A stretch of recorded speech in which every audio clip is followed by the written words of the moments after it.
Before diving into this incredible story, consider subscribing to the channel and hitting the bell. Every story here has something to say, and you won't want to miss a single one. Night falls on the quiet suburbs of Boston. Streetlights cast yellow halos on the wet sidewalks after the rain. Everything seems peaceful, almost too quiet. But a sound shatters this tranquility, an intense, desperate bark. Max, an adult black and tan German shepherd, stands in the miller's backyard. His eyes are fixed on something several feet away, and his entire body trembles with anxiety. He barks, almost howls, his teeth bared, as if warning someone of imminent danger. John Miller, his owner, rushes out. "Max! Calm down, what's going on?" But Max doesn't listen. He leaps against the fence, barking louder and louder, his claws scraping the wood. He stares at a figure on the sidewalk, Sarah Bennett, 8 months pregnant, walking alone, her handbag draped over her rounded belly. Her steps are light, oblivious to the chaos brewing. Neighbors peer curiously from their windows. Some snicker, "That dog again, scaring us for no reason," they say. But others shiver, sensing that this behavior is anything but ordinary. The damp smell of rain mixes with an invisible whiff of danger. Max continues to warn, increasingly panicked. He leaps in front of Sarah, trying to stop her, but she walks past, absorbed in her phone and her thoughts. The dog's panic becomes almost human. He knows something terrible is about to happen, but no one understands. In this heavy and oppressive silence, the police are soon called. The officers have no idea what they will find, and Max, loyal and courageous, can only hope that someone will finally listen to his warnings, but time is already against them. Night was thickening over the Boston suburbs. Max, the miller's German shepherd, barked incessantly, his cry echoing in the damp garden. His fur stood on end, his dark eyes glittering with an almost human concern. John Miller, his master, rushed out, pants rolled up, flashlight in hand. "Max! Stop! Calm down. What's going on?" But Max didn't calm down. He growled, backed away, and lunged toward the fence again. John frowned. He'd known Max for years and knew when panic was genuine. This wasn't just an excited dog barking, something deeply disturbed his instincts. At the end of the street, a figure walked slowly. 28-year-old Sarah Bennett, 8 months pregnant, was moving forward, oblivious to the commotion unfolding behind her. Her purse rested on her rounded, fragile belly. She checked her messages on her phone, absorbed in conversations and notifications. "Max is trying to warn you, Sarah." John shouted, but his voice was lost in the humid night air. Max bounded across the lawn and over the fence, his paws scraping the ground. He barked with desperate urgency, as if every fiber of his being was screaming, "Danger!" The neighbors, awakened by the din, watched from their windows. Mrs. Thompson frowned. "What's happening to that dog again?" "Oh, leave him alone," her husband replied, yawning. "He's doing it for nothing, as usual." But for John, every bark from Max meant something. He grabbed his phone and called the police. The operator's voice was calm, but John could sense the urgency. "There's something wrong. My dog barks as if something terrible is about to happen." Max, impatient, kept leaping forward, growling and baring his teeth, staring intently at Sarah. He had sensed the danger before anyone else, but no human seemed to want to listen to him. And Sarah, oblivious to everything, continued her leisurely walk. The night seemed to hold its breath, suspended in the fragile moment when a dog's instinct and human inattention would collide with imminent tragedy. Sarah Bennett walked slowly but steadily along the sidewalk, her thoughts preoccupied with the unborn baby, decorating her room, and upcoming doctor's appointments. The light rain had made the cobblestones slightly slippery, but she paid no attention. The handbag she held against her stomach seemed to be her only connection to the outside world. Behind her, Max had been warning her constantly. The dog sometimes ran across the lawn, came back to bark at the fence, and stared at Sarah with an almost supernatural intensity. John Miller tried to warn her from a distance. "Sarah! Watch out. Listen to the dog. But his words were drowned out by the distance and the distant noise of cars. Max, in a last gasp of instinct, almost threw himself into the road to intercept Sarah, his frantic barks echoing in the night. The neighbors were beginning to notice the commotion. Mr. Collins, a local resident, shook his head. "This dog is going crazy, again." Mrs. Thompson shuddered. Something about Max's urgency seemed real, but she didn't dare do anything. Meanwhile, Sarah, absorbed in her phone, walked without looking up. She didn't see the worrying signs, Max's hands outstretched towards her, his paws clawing at the air as if to stop her, his eyes shining with alert. A dog's instinct was perfect, he sensed danger that humans couldn't. John Miller, feeling the growing urgency, stepped out of his garden and ran onto the sidewalk. "Sarah! Stop! Listen to Max." But she didn't hear him. And it was in this tense silence, where animal instinct and human inattention intersected, that destiny drew inexorably closer. As Max gave his final cries of alarm, a thin smoke began to rise a few hundred meters away, an invisible sign of imminent danger. The seconds seemed to slow down, suspended in the humid night, as no one yet realized what was about to happen. The night was silent, broken only by Max's shrill barks. Neighbors watched from their windows. Some rubbed their eyes in disbelief, wondering why the dog seemed so panicked. Mrs. Thompson, from the second floor, tightened her shawl around her. "That dog, he's never barked like that before." "Oh, never mind," her husband said, yawning. "He's doing it for nothing." But for others, the spectacle aroused a deeper concern. The dog's cries seemed almost human, carrying a message they couldn't understand. Mr. Collins frowned, his hands on the window. "I don't like it, it's not natural." A few meters away, John Miller was running along the sidewalk, desperately trying to catch up with Sarah. "Sarah! Listen, Max! Stop!" Sarah, absorbed in her phone, didn't look up. She only heard the confused noises behind her, thinking it was simply an angry dog or an angry neighbor. She didn't see the imminent danger, nor the thin smoke that was beginning to spread from the neighboring building, a sign of an incident that would very quickly turn into a catastrophe. The neighbors hesitated, torn between indifference and fear. Some came out onto their doorsteps, calling timidly, "Sarah! Be careful!" But the words were lost in the cold, damp air.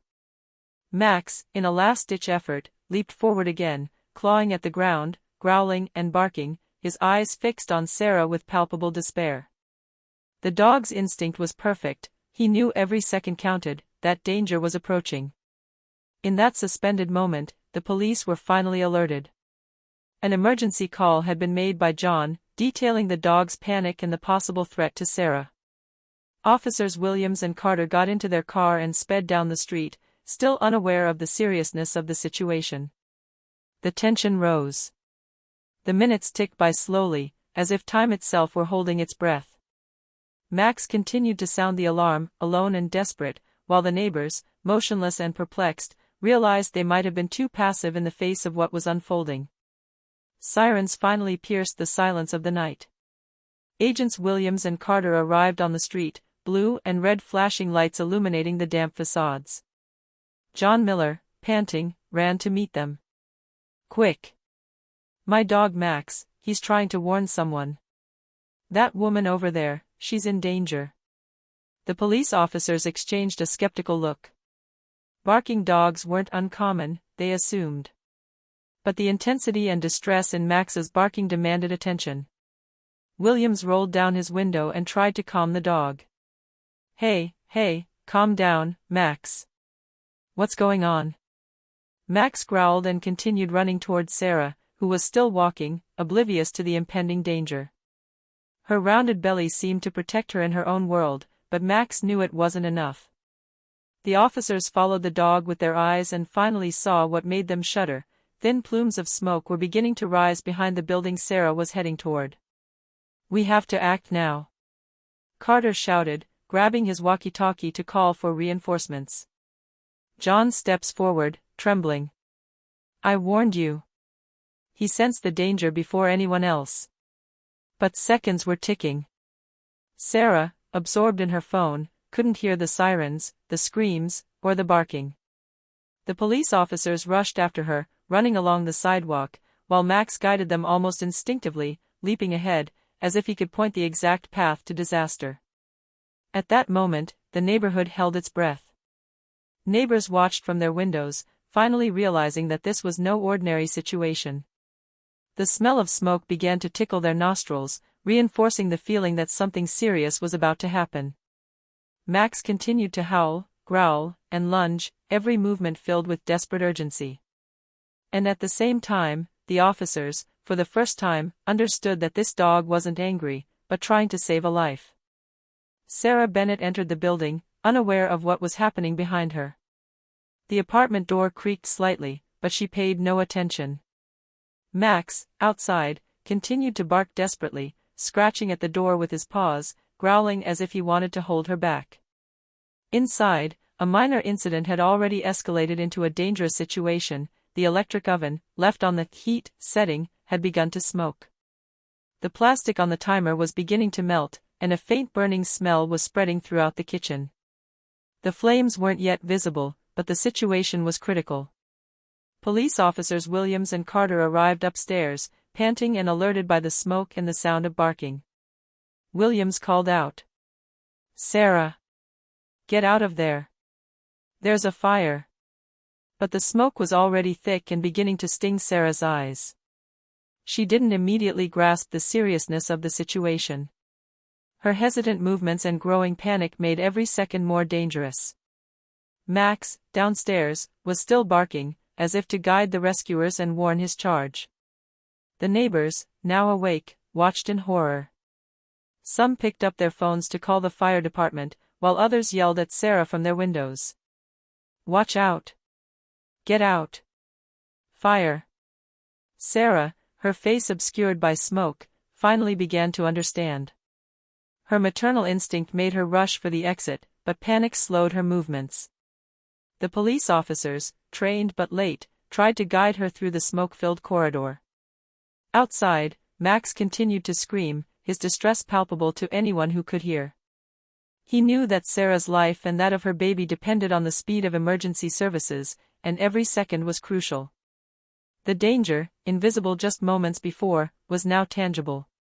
The smoke thickened, time seemed to stretch, and panic spread through the building. Every movement of Sarah, every bark of Max, every breath of the police and neighbors formed a dramatic crescendo toward impending tragedy. Max kept howling, his barks echoing through the night like a desperate warning. His eyes glittered with anguish, his paws pounded the ground. He knew every second counted. His owner, John Miller, tried to calm the dog, but Max refused to calm down. Sarah had to be saved. Inside the building, the smoke was beginning to become suffocating. Sarah Bennett coughed, her eyes irritated by the density of the gray cloud engulfing the room.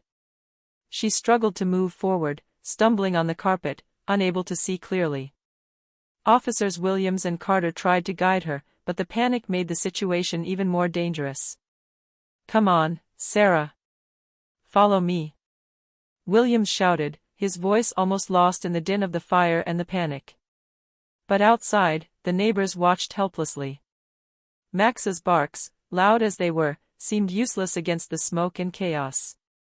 Some finally realized that the dog was trying to warn Sarah, but it was already too late for his voice alone to be enough. Max leaped against doors, growled, and pounded against walls, trying to lead the way for the police. Every movement was charged with urgency and desperation. His loyalty and instincts were perfect, but human reality was imperfect. The dog's signals were misunderstood, and time slipped inexorably away. At that moment, panic reached its peak. Sarah, suffocating, tried to find a way out, but the dense smoke made every step uncertain. The police, despite their efforts, could not act quickly enough. Max screamed again, his eyes staring at Sarah with heartbreaking intensity, as if to say, "Don't move, I'm here." But tragedy was looming. Max's warnings, however precise and urgent, remained unheard. The entire building seemed to hold its breath, hanging on the dog's last cry, just before fate struck. Smoke now filled Sarah's apartment, suffocating and choking. Every breath was an effort, every step a risk of falling. Her eyes were watering, burned by the density of the gray cloud. She could feel the heat of the fire beginning to spread, even though she couldn't yet see the flames. Despite their training, Officers Williams and Carter were overwhelmed by the magnitude of the situation. Every second counted, and time seemed to stretch like a fragile thread. They shouted for Sarah to follow the exit, not to fall, but the smoke and panic slowed her movements. Outside, Max continued to bark, almost howling in despair. His barks echoed through the street, alerting neighbors and passers-by. He jumped up and down, scratched at doors, and tried to guide emergency services, but his instincts alone weren't enough. The tragedy occurred in an instant. A flame burst from the oven and hit a curtain, triggering a sudden blaze. Sarah stumbled and fell to the ground, suffocating from the smoke. The police rushed to help her up, but the intensity of the fire made every movement difficult. On the street, neighbors held their breath, some screaming, others paralyzed with horror. Max barked relentlessly, his distress visible to all. He knew that the lives of Sarah and her baby depended on human intervention, but time had already flown by too quickly. The firefighters finally arrived, sirens blaring. The chaos was complete, smoke, flames, screams, and barking mingled in a dramatic crescendo. But for Sarah, every second counted, and despite the desperate efforts of Max and the emergency services, the fire had reached critical proportions.